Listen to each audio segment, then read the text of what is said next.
નમસ્કાર મિત્રો ધાનપુરમાં muscle power ન ચાલ્યો। ધાનપુર તાલુકા પંચાયતમાં મસલ પાવર ન ચાલ્યો। જીવના જોખમ વચ્ચે અંતે ચૂંટણી પૂરી થઈ છે। વિસ્તારથી વાત કરું તો આ શું યુદ્ધ ચાલી રહ્યું છે? શું કોઈ મોટી જંગ ચાલી રહી છે? શું કોઈ એવી મોટી ચૂંટણી છે કે એક ઉમેદવાર જીતેલા ઉમેદવારને તાલુકા પંચાયત સુધી પહોંચવામાં હુમલાનો સામનો કરવો પડે? આપણે ત્યાં મતદારો ચૂંટણી મથક પહોંચે ત્યાં વચ્ચે ઘણી વખત તેમને અવરોધરૂપ નેતાઓ બનતા હોય છે। આ પાર્ટીને આ લોકો મત આપવાના છે તો તેમને મતદાન મથક સુધી ન પહોંચવા દો, પરંતુ હવે તેમાં વિજેતા ઉમેદવારો પણ સામેલ થઈ રહ્યા છે।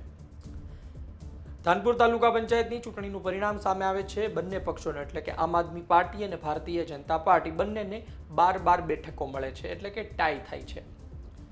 પ્રમુખ નક્કી કરવાનો દિવસ, ઉપપ્રમુખ નક્કી કરવાનો દિવસ આમ આદમી પાર્ટીના જીતેલા ઉમેદવારો મતદાન મથક એટલે કે તાલુકા પંચાયત સુધી પહોંચે આ પહેલા તેમના પર હુમલો કરવામાં આવે છે।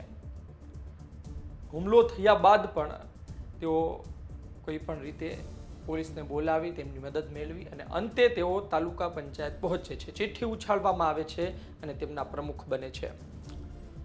બચુભાઈ ખાબડ પૂર્વ મંત્રીનો આ ગઢ છે અને એમના વિસ્તારમાં તાલુકા પંચાયત આમ આદમી પાર્ટી બનાવે તેનો પ્રમુખ ત્યાં બેસે એ કોઈ નાની વાત નથી। ચૈત્ર વસાવાએ આ બાબતે શું વાત કરી તમે સાંભળો, કારણ કે તીરકામઠા પણ છૂટ્યા, ફાયરિંગ પણ થયું અને ઝાડવાઓ પાડી રસ્તો પણ રોકવામાં આવ્યો। સાંભળો તેમણે શું કહ્યું।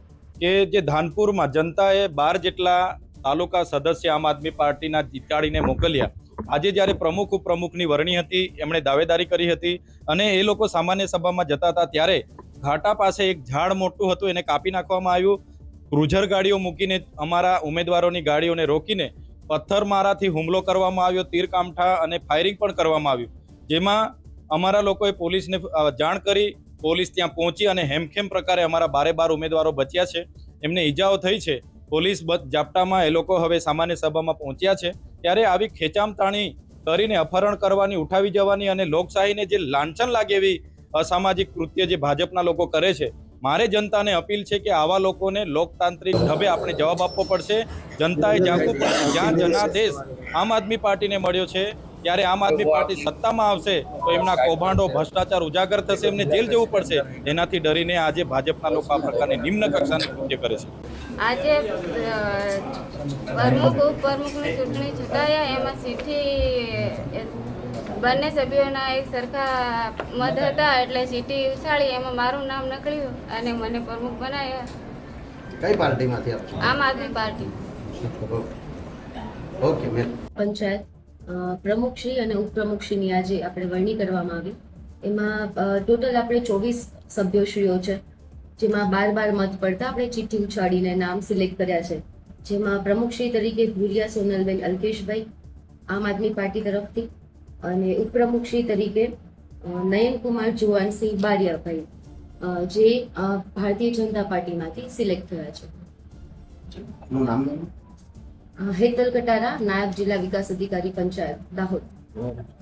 આપણે સાંભળ્યું શું વાત કરવામાં આવી। તમે સમજો કે મંત્રી બચુભાઈ ખાબડ માટે આ ખરાબ સંકેત છે।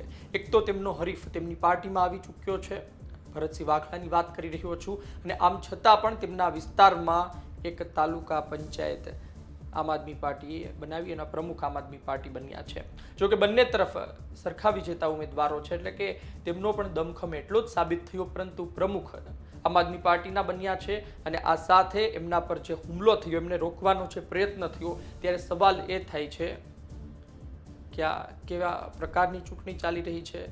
સામ દામ દંડ ભેદ આપણે ચૂંટણી પહેલા જોયા છે, પરંતુ મતદાન થઈ જાય, એક વખત ઉમેદવાર જીતી જાય ત્યારબાદ પણ આ બધું ચાલી રહ્યું છે। જોઈએ આવનાર દિવસમાં હજુ શું થાય છે, આવનાર દિવસમાં હજુ કેવા સમાચાર સામે આવે છે એ વિસ્તારથી, કારણ કે દાહોદમાં ખૂબ ગરમાવો છે। બચુભાઈ ખાબડને મંત્રી પદથી દૂર કર્યા ત્યારબાદ નગરપાલિકામાં પણ ડખો સામે આવ્યો હતો। એમની પાર્ટીમાં એમના હરીફને લઈ લેવામાં આવ્યા છે, તો અંદરખાને પણ બધું શાંત નથી અને બચુભાઈ ખાબડ કરપ્શનના કેસમાં પણ આવી ચૂક્યા છે। આ બધા વચ્ચે આમ આદમી પાર્ટી ભરતસિંહ વાઘલા વગર પણ એ વિસ્તારમાં પોતાનો દમખમ બતાવે, પોતાની શક્તિ બતાવે અને પરિણામ લાવે, તો આવનાર દિવસમાં સમજવાનું કે હજુ પણ પાર્ટી એ વિસ્તારમાં મજબૂત છે. ઘટે છે તો બસ એક સારા ઉમેદવારનો ચહેરો ઘટે છે. જોઈએ આવનાર દિવસમાં શું થાય છે. આપનું શું માનવું છે કોમેન્ટ બોક્સમાં લખજો. આપ શું વિચારો છો? આ પ્રકારના હુમલા ક્યારે બંધ થશે? દેશ ગુજરાતમાં પોલિટિક્સમાં જે પ્રકારે લોકશાહીમાં પ્રક્રિયા મુજબ મતદાન થવું જોઈએ, મત આપો, જે જીતે એ વિજેતા, ત્યારબાદ જો પ્રમુખ નક્કી કરવાના હોય તો એ લોકો મતદાન કરે, પરંતુ તેમને રોકવા, તેમને તાલુકા પંચાયત સુધી ન પહોંચવા દેવામાં આવે, તેમના પર હુમલો, અને તમે જુઓ તીર કામઠા ફાયરિંગ સુધીની વાત, તમે શું જુઓ છો? આ ક્યારે બંધ થશે? આપનો અભિપ્રાય કોમેન્ટ બોક્સમાં લખજો. ધન્યવાદ.